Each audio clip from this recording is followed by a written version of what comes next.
간구하는 기도로 찬양 예배 시작하겠습니다.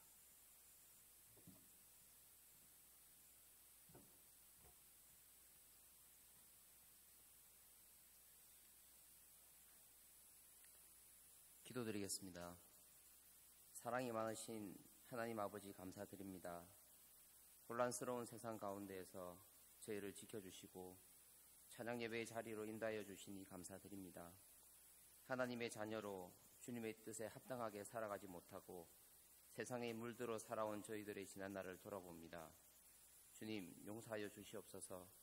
세상을 아름답게 창조하시고 잘 다스리라고 저에게 맡겨주셨는데 저희들의 욕심으로, 이기심으로 세상이 파괴되어 갖가지 전염병과 자연재해로 많은 사람들이 고통 가운데 처해 있습니다.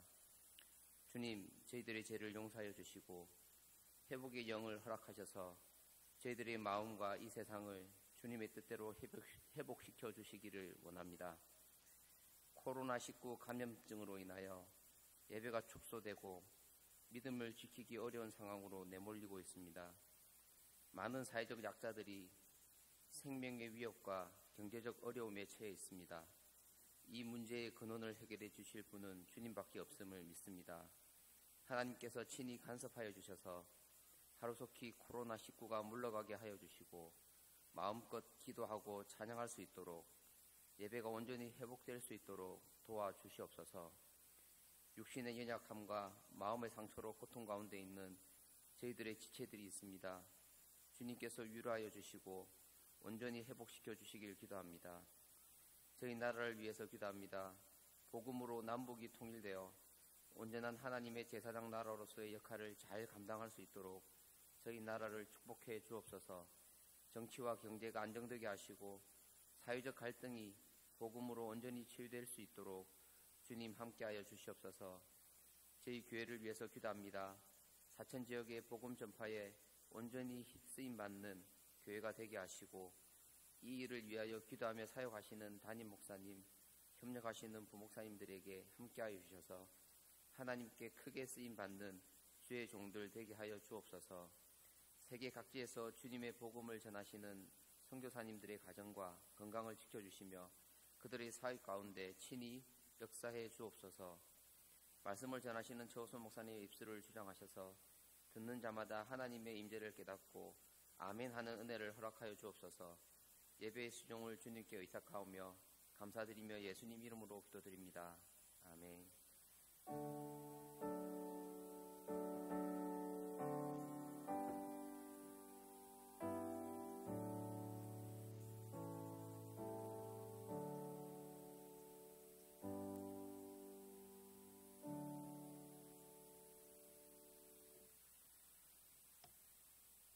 정부 지침에 따라서 당분간의 점심 식사는 교회에서 제공하지 않습니다. 오후 찬양 예배는 온라인 예배로 드립니다. 이 시간 온라인 예배로 드리시는 분들은 각자의 자리에서 경건한 마음으로 함께 하나님께 영광 돌리시기 바랍니다. 구역 모임은 현장 모임을 자제해 주시고 전화 신방 및 온라인 모임으로 대체해 주시면 감사하겠습니다. 조미연 목사님 현재 결막염으로 어려움 중에 있사오니 교구에 관련된 부분들은 반대용 목사님께 연락해 주시면 감사하겠습니다. 그 광고는 주보를 참조해 주시기 바랍니다. 찬송가 299장 찬양하시겠습니다.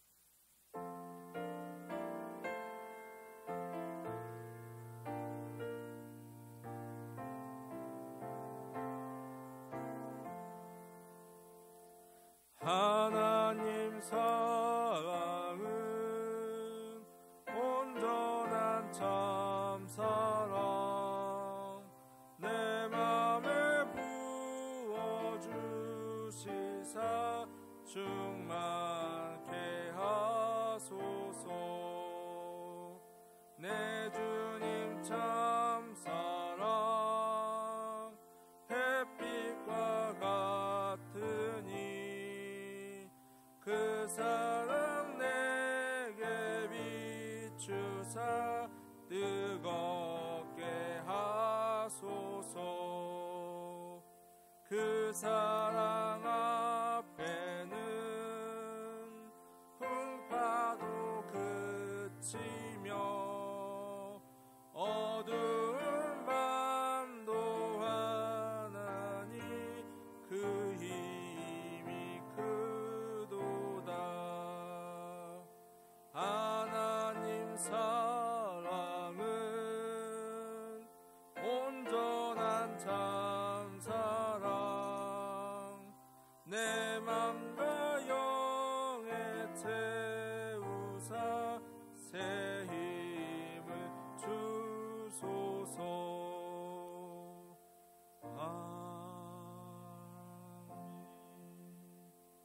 하나님의 말씀은 마태복음 6장 33절 말씀입니다.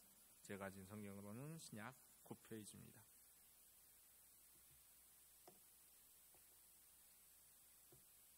함께 봉독 올리겠습니다. 그런즉 너희는 먼저 그의 나라와 그의 의를 구하라. 그리하면 이 모든 것을 너희에게 더하시리라. 아멘.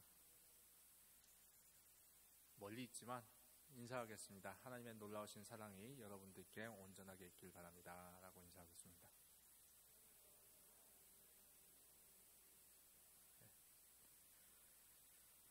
오늘 본문은 너무나 잘 알려진 본문입니다. 그의 나라, 그의 의에 관련된 이 본문은 많은 목사님들이 설교하셨고 또 우리가 성경을 읽을 때 종종 읽었던 본문이기도 합니다. 심지어 이 말씀은 찬양으로도 있습니다. 먼저 그의 나라와 그의 의를 구하라 라고 하는 찬양으로도 유명합니다. 오늘 저는 그의 나라와 그의 의에 대해서 무엇인지에 대해 함께 나누고자 합니다. 잘 알고 있지만 다시 한번 상기하시고 또 하나님의 나라를, 하나님의 의를 생각하시는 귀한 시간 되시길 바랍니다. 먼저 그의 나라에서 그는 우리가 잘 알다시피 하나님을 의미합니다. 그래서 그의 나라는 하나님의 나라가 됩니다. 성경에는 하나님의 나라라는 단어가 여러 번 등장합니다. 그리고 그와 같은 의미로 천국이란 단어도 등장합니다. 그럼 하나님의 나라는 무엇을 의미하는 걸까요? 성경에서는 하나님의 나라를 세 종류로 구분할 수 있습니다. 첫째는 아직 오지 않았으나 오게 될 나라로 설명합니다. 디모데후서 4장 1절 말씀을 보면 하나님 앞과 살아있는 자와 죽은 자를 심판하실 그리스도 예수 앞에서 그가 나타나실 것과 그의 나라를 두고 엄히 명하노니 라고 말씀하고 있습니다. 여기서 그의 나라라는 표현을 통해서 앞으로 오실 하나님 나라를 설명하는 것을 볼 수 있습니다. 마가복음 1장 15절에서도 앞으로 있을 하나님의 나라에 대해서 설명합니다. 이르시되 때가 찼고 하나님의 나라가 가까이 왔으니 회개하고 복음을 믿으라 하시더라 라고 말씀하고 있습니다. 예수님께서 세례 요한이 잡히신 후에 선포하셨던 내용이 마가복음 1장의 내용입니다. 즉 하나님의 나라가 올 것이라고 예수님께서 선포하셨다라는 말입니다. 예수님은 아직 하나님의 나라가 오지 않았지만 오게 될 것이라 말씀하고 계셨다라는 것입니다. 두 번째로 성경은 하나님의 나라를 이미 오신 나라로 설명합니다. 누가복음 17장 21절에 또 여기 있다 저기 있다고도 못하리니 하나님의 나라는 너희 안에 있느니라 라고 말씀하고 있습니다. 이미 너희 안에 있다라는 것입니다. 골로새서 1장 13절에서도 이렇게 말씀합니다. 그가 우리를 흑암의 권세에서 건져내사 그의 사랑의 아들의 나라로 옮기셨으니 아멘. 사랑의 아들의 나라로 옮기셨다. 이미 사랑의 아들의 나라에 우리가 머물러 있다라는 말을 이야기하고 있는 것입니다. 마태복음 12장 28절에서도 그러나 내가 하나님의 성령을 힘입어 귀신을 쫓아내는 것이면 하나님의 나라가 이미 너희에게 임하였느니라 라고 말씀하고 있습니다. 여기서 이미란 하나님의 나라가 이미 진작에 왔다라는 뜻을 의미하고 있는 것이죠.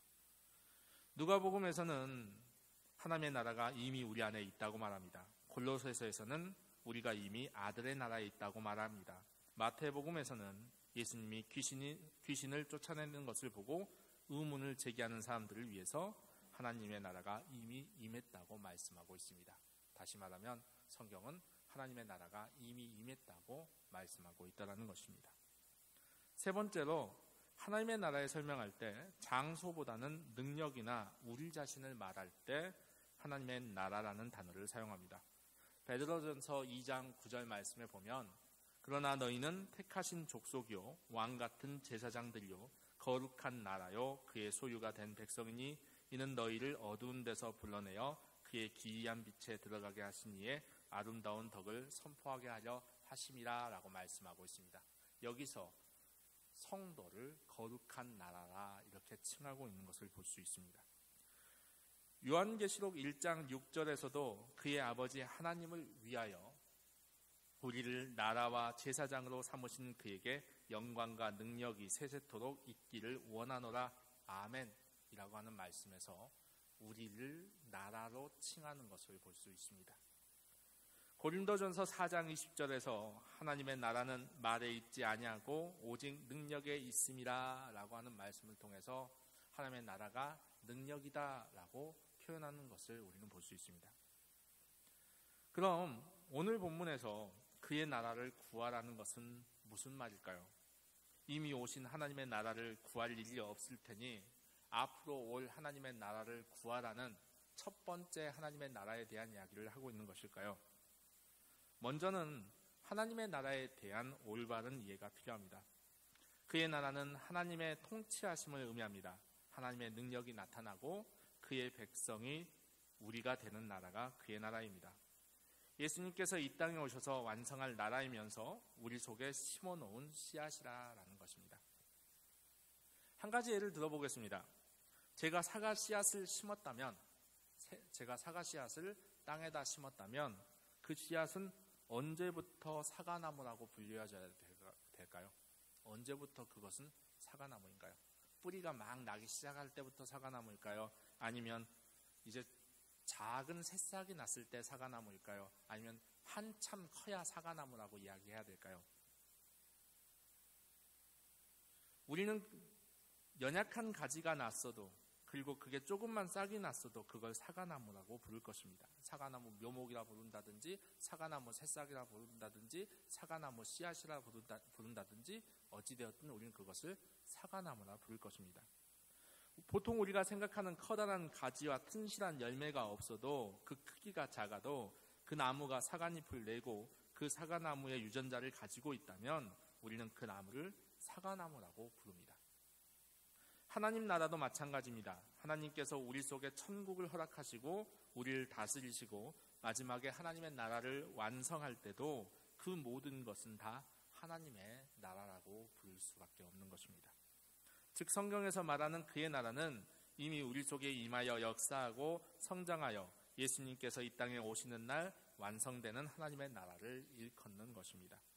그런데 왜 예수님께서는 이미 우리에게 하나님의 나라가 있음에도 불구하고 하나님의 나라를 구하라고 하셨을까요? 하나님 나라에 대해서 예수님은 종종 비유로 말씀하셨습니다. 천국을 비유로 설명하곤 하셨습니다. 그 중에 대표적인 비유가 4가지 밭에 관한 비유입니다.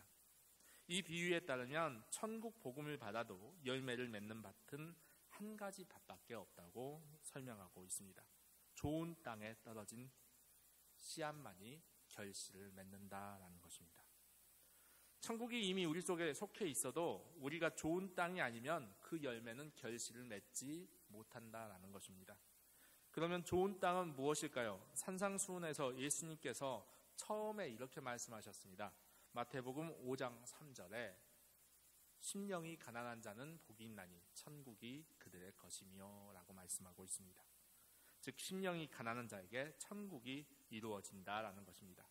이 말씀과 이어지는 말씀이 마가복음 10장 23절에 예수께서 둘러보시고 제자들에게 이르시되 재물이 있는 자는 하나님의 나라에 들어가기가 심히 어렵도다 하는 말씀입니다.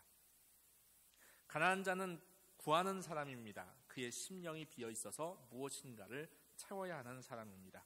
심령이 가난하다는 말은 그가 갈급하다는 말입니다. 다른 말로는 하나님의 나라를 간절하게 원하는 사람이라는 뜻입니다. 하나님 나라를 간절하게 소원하고 간절하게 바라는 사람에게 하나님의 나라가 임한다라는 것입니다. 하나님의 나라를 간절하게 원한다는 말은 하나님의 능력이 임하는 것을 말합니다. 이것은 하나님께 간절하게 구하고 기도만 많이 하는 것을 의미하는 것이 아닙니다. 여기서 능력이란 초월적인 역사가 아니라 말씀이 실제가 되는 것을 능력이라 말합니다. 마태복음 7장 21절에 주여 주여 하는 자마다 다 천국에 들어가는 것이 아니요 다만 하늘에 계신 내 아버지의 뜻대로 행하는 자라야 들어가리라 라고 말씀하고 있습니다. 말씀을 들어도 흘려보내는 것이 아니라 말씀을 귀하게 여겨서 말씀대로 살려고 하는 삶의 모습이, 그런 삶을 사는 사람이 천국에 들어간다라는 겁니다. 그런데 사람이 하나님의 말씀대로 살 수 있을까요? 어느 누구도 율법대로 살 수 없다, 말씀대로 살 수 없다고 성경은 말하고 있습니다. 로마서 3장 20절에 그러므로 율법의 행위로 그의 앞에 의롭다 하심을 얻을 육체가 없나니 율법으로는 죄를 깨달음이니라 라고 말씀하고 있습니다.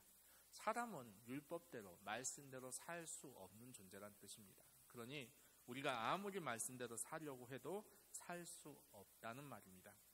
결국 그의 나라를 구하라는 말은 하나님의 말씀대로 살게 도와주시옵소서, 하나님의 말씀대로 살 수 있도록 우리를 인도해 주십시오라고 하는 간청이 되는 것입니다.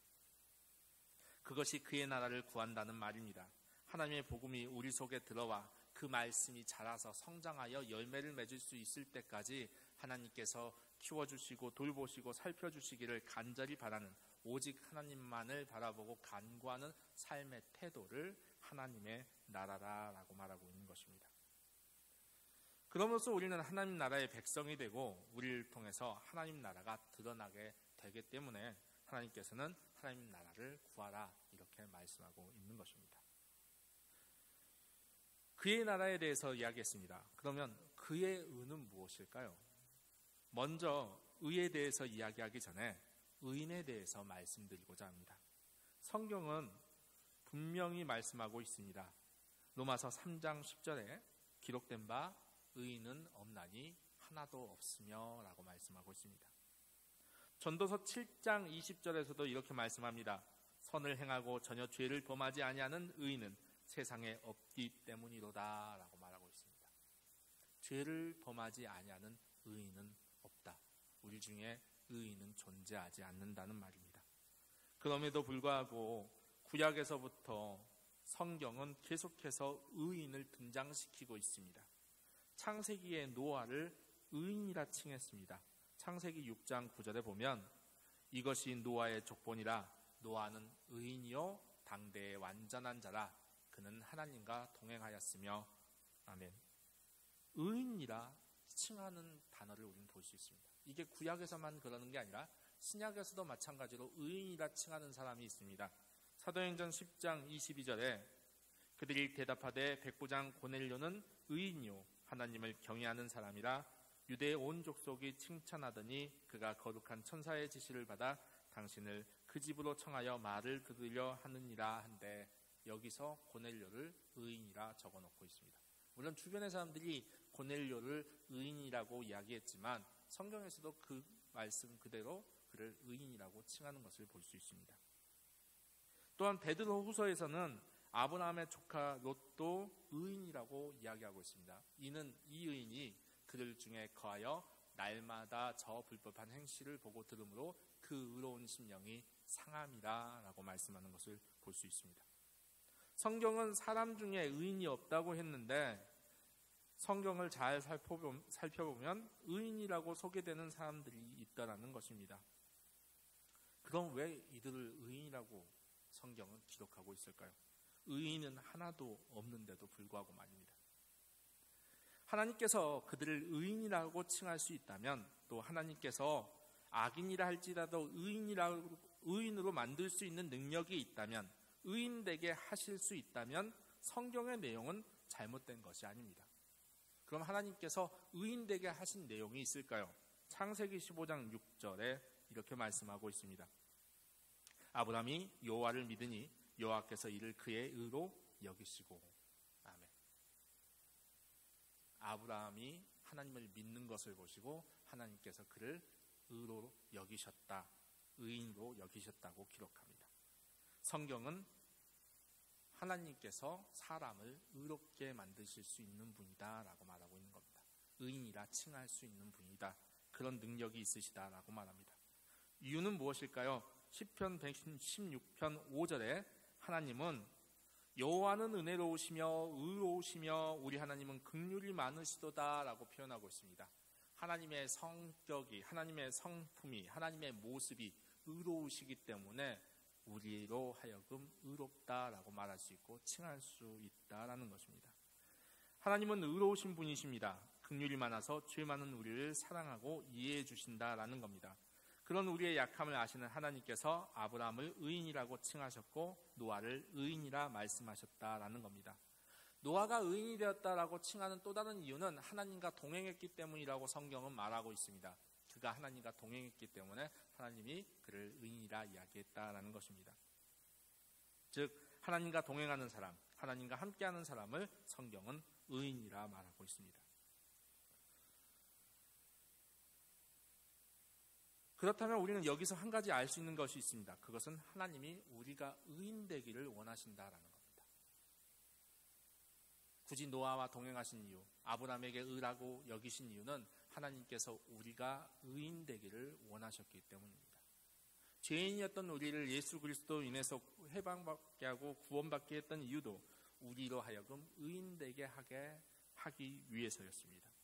그러면 하나님의 의가 무엇이기에 하나님은 우리를 의인 되게 하시고 하나님의 의를 우리에게 베풀려고 하셨을까요? 하나님의 의를 보통은 정의와 공의로 설명을 합니다. 공의는 모든 일을 위한 의를 말합니다. 이사야 32장 17절에 공의의 열매는 화평이요 공의의 결과는 영원한 평안과 안전이라 라고 말씀하고 있습니다. 공의는 모든 사람들을 위한 평안이고 공의는 모든 사람들에게 안전함을 주는 것을 말합니다. 많은 사람들이 화평을 누리는 것, 많은 사람들이 평안을 누리는 것, 많은 사람들이 그의 삶 가운데서 더 이상 두려움과 걱정 가운데 머물지 않고 하나님의 의로우신 은혜 안에서 머물게 되는 것, 이것을 공의라고 이야기합니다. 이사야 32장 1절에서는 하나님께서는 그 공의를 위해서 한 왕을 세웠다고 이야기합니다. 32장 1절 말씀 같이 읽겠습니다. 보라, 장차 한 왕이 공의로 통치할 것이요 방백들이 정의로 다스릴 것이며. 아멘. 공의란 예수님께서 이 땅에 오셔서 세우시는 것을 말합니다. 예수님께서 이 땅에 오셔서 온전하게 이루시는 것을 말합니다. 그리고 그 예수님을 성경은 평강의 왕이라 표현하고 있습니다. 즉 공의란 모든 사람들을 화평하게 하고 평강케 하시는 하나님의 의로우신 성품을 의미하는 것입니다. 그럼 정의는 무엇일까요? 신명기 10장 18절에 고아와 과부를 위하여 정의를 행하시며 나그네를 사랑하여 그에게 떡과 옷을 주시나니 라고 말씀하고 있습니다. 이사야 42장 3절에서는 상한 갈대를 꺾지 아니하며 꺼져가는 등불을 끄지 아니하고 진실로 정의를 시행할 것이며 라고 말씀하고 있습니다. 여기서 정의란 약자를 돌보고 살피고 공정한 판단을 하는 것을 의미합니다. 하나님의 의란 모든 사람을 향한 사랑이며 또한 그와 동시에 분명한 옳고 그름을 판단하는 재판관적인 성격이 있는 것을 의미합니다. 즉 하나님의 의란 하나님의 사랑과 하나님의 공평함과 하나님의 평강과 하나님이 가지고 있으신 모든 성품을 총나열한다 해도 과언이 아닐 것입니다. 다시 말하면 하나님의 의란 하나님의 성품과 하나님의 형상이란 뜻입니다. 하나님의 성품과 하나님의 형상을 구한다는 말은 하나님을 닮게 해달라는 말입니다. 그러므로 그의 의를 구하라는 말은 내 속에, 우리 속에 하나님의 성품과 하나님의 마음과 하나님의 그 거룩하신 형상이 온전하게 나타나고 드러나기를 원한다라는 뜻입니다. 그의 나라를 구한다는 말은 나의 삶의 태도가 하나님을 닮아가기를 원하는 모습이라면 그의 의를 구하는 것은 내 속의 삶의 인격과 생각들이 하나님을 닮아가기를 원한다라는 것으로 정의할 수 있습니다. 여러분, 그러므로 의를 구한다는 말에는 어떤 것들이 포함이 되어 있는가? 당연히 회개와 하나님과의 동행함이 포함될 수밖에 없습니다. 우리가 하나님께 회개하지 않고서는 우리의 성품을 변화시킬 수 없으며 하나님과 동행하지 않고서는 하나님을 닮아갈 수 없기 때문에 그렇습니다.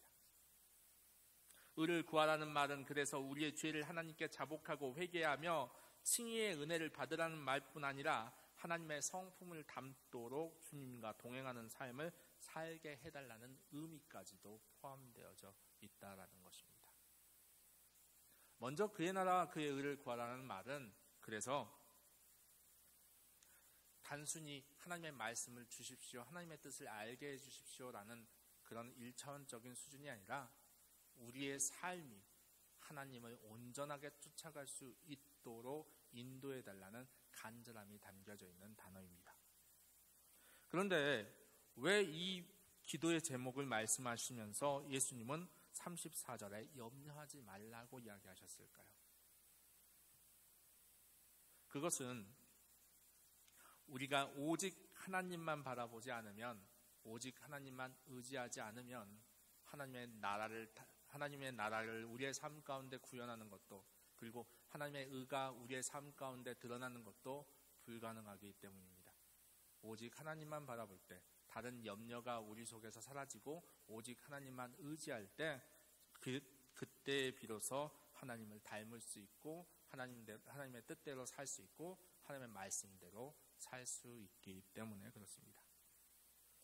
여러분, 우리는 두 가지를 한 번에 담을 수 없습니다. 세상과 하나님을 동시에 섬길 수 없습니다.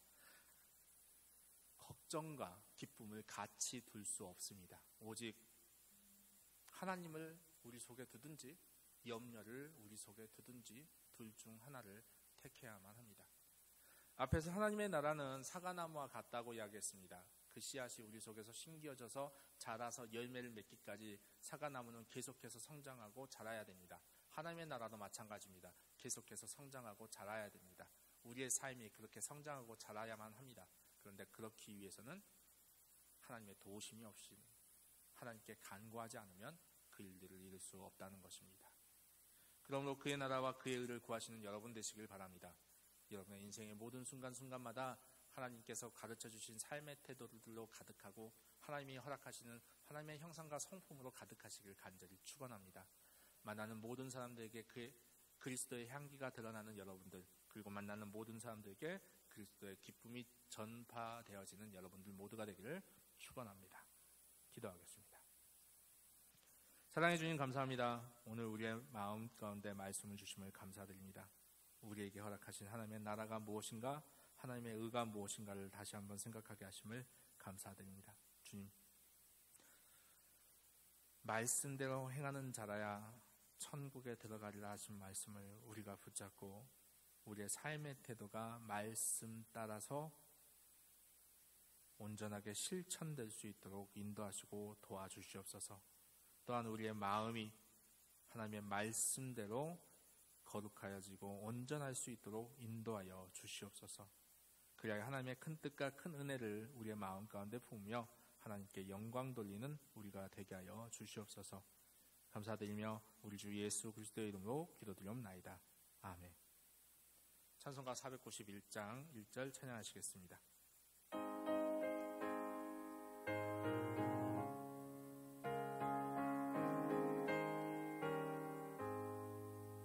저 높은 곳을 향하여 날마다 나아갑니다. 내 뜻과 정성 모아서 날마다 기도합니다. 내 주여 내 맘 붙드사 그곳에 있게 하소서. 그곳은 빛과 사랑이 언제나 넘치옵니다. 이제는 우리 주 예수 그리스도의 은혜와 아버지 하나님의 크신 사랑과 성령님의 교통 역사하심이 하나님의 나라를 마음에 두고 하나님의 의를 온전하게 구하기를 소원하며 하나님께서 기뻐하시는 삶의 태도와 하나님의 성품을 닮아가기를 원하는 이들 머리머리 위에 이제부터 영원까지 함께 하시기를 간절히 축원하옵나이다. 아멘.